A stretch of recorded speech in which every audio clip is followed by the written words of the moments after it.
Mamaritra eto an-tavako, revesatra mankarary ando, mifarina ny feoko. Mody mitsika sangrendrika ny samy nefa miaraka aminao, metimety anao. Tokony lavitra ny masoko rojamba, manova lay anjara tsika no vatataratsiva na misaraka. Fa mamy kokoa ny fiainako vao iny tiranao, miadany riny fo rehefa iny aniranao. Atrehana miaraka ireo sakana, mandroso isika ifampitantana. Reo tsy ambaratelo tsy vesatra fa hozarainy, sy reo alahelo azy afindray no tantarainy.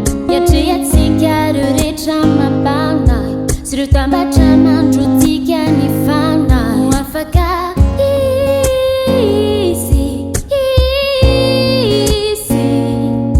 iatrehatsika reo rehetra mabana, sy ny alahelo nandrotika fanay.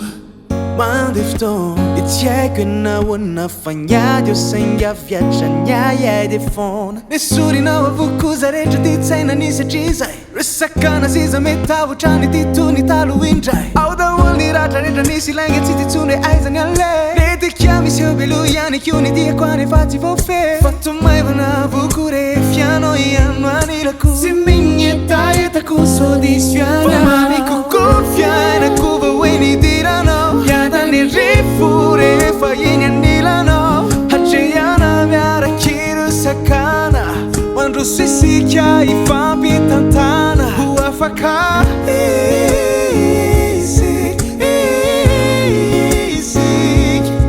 iatrehatsika reo rehetra mapana, sy ny alahelo nandrotika fanay.